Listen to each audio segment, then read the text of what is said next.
कभी सोचा है कि एक ऐसी देवी भी हो सकती हैं जो तलवार से नहीं बल्कि शब्दों से युद्ध जीतती हैं? आज हम देवी बगलामुखी की रहस्यमयी और शक्तिशाली दुनिया को समझने की कोशिश करेंगे। ये तस्वीर देखिए, एक देवी जो अपने शत्रु की जीभ खींच रही हैं, उसे बोलने से रोक रही हैं। ये दृश्य जितना हैरान करने वाला है, उतना ही शक्तिशाली भी। पर इसके पीछे का रहस्य क्या है? आखिर ये देवी है कौन? तो ये है देवी बगलामुखी, 10 महाविद्याओं में से 8वीं, यानी दिव्य ज्ञान की 10 महान देवियों में से एक।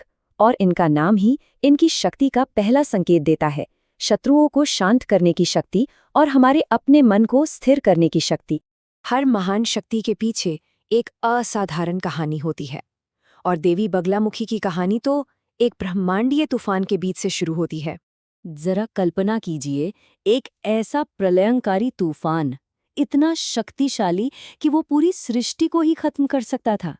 ये कोई मामूली तूफान नहीं था, ये तो जैसे साक्षात अराजकता थी।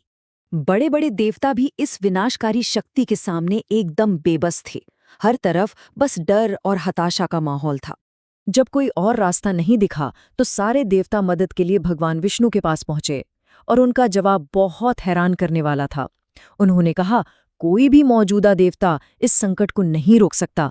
इसके लिए एक नई, एक अद्वितीय शक्ति को प्रकट होना होगा। और बस उसी भविष्यवाणी के साथ हल्दी के एक सुनहरे सरोवर से एक तेजस्वी देवी का उदय हुआ। उनका जन्म ही उनके सार से जुड़ा हुआ है, ये पीला रंग जो ज्ञान और स्थिरता का प्रतीक है। उन्होंने उस तूफान को नष्ट नहीं किया, नहीं, उन्होंने उसे बस रोक दिया, स्तंभित कर दिया। अपने पहले ही काम में देवी बगलामुखी ने ये दिखा दिया कि उनकी शक्ति विनाश की नहीं बल्कि अचूक नियंत्रण की है, एब्सोल्यूट कंट्रोल की। तो आखिर ये देवी कौन है जो पीले रंग में सजी है और जिनके पास इतनी अनोखी शक्ति है? चलिए अब उनके स्वरूप के पीछे छिपे प्रतीकों को समझते हैं। देखिए, उनका नाम ही सब कुछ कह देता है ना। बगला का मतलब है लगाम या कंट्रोल, और मुखी का अर्थ है चेहरा या मुख। तो मतलब हुआ वो जो अपने दुश्मन के शब्दों, विचारों और कामों पर लगाम लगा दें। और उनका वो पीला रंग, वो बस यूं ही नहीं है, उसके बहुत गहरे मतलब है। ये मानसिक स्थिरता का प्रतीक है, ज्ञान पर नियंत्रण का प्रतीक है, और ऊर्जा के संतुलन का। ये विवेक और शांति का रंग है। उनकी सबसे जानी मानी छवि को देखिए। एक हाथ से वो दुश्मन की जुबान पकड़कर उसे शांत कर रही हैं, और दूसरे हाथ में है गदा, जो झूठ को कुचलने की शक्ति का प्रतीक है। ये नकारात्मकता को उसके सोर्स पर ही रोक देने का एक शक्तिशाली प्रतीक है। और ये एक बहुत ही जरूरी बात है, बगलामुखी हिंसा की देवी नहीं है, वो स्तंभन की देवी हैं।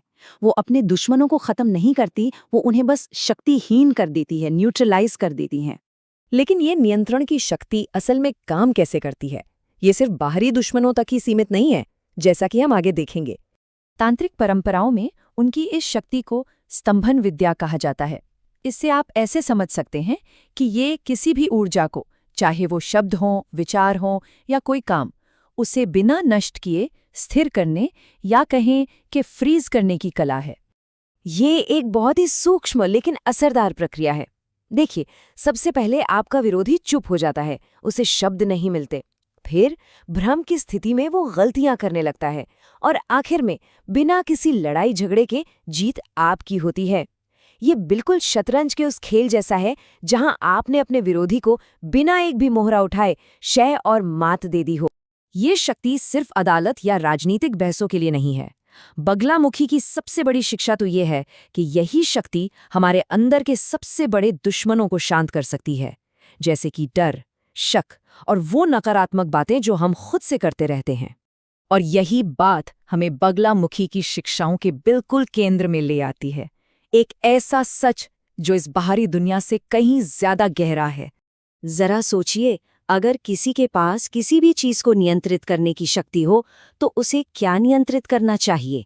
बगलामुखी का जवाब शायद हमें हैरान कर दे। तो असली सबक ये है, सबसे बड़ी लड़ाई बाहर नहीं लड़ी जाती, वो हमारे अपने मन के अंदर होती है।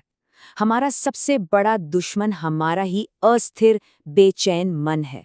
तो बगलामुखी की अंतिम शिक्षा यही है, बाहरी दुनिया को नियंत्रित करने से पहले अपनी भीतरी दुनिया को नियंत्रित करो।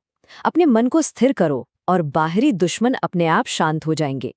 अगली बार जब भी कोई संघर्ष सामने आए तो खुद से पूछें, असली लड़ाई यहाँ बाहर है या मेरे अंदर?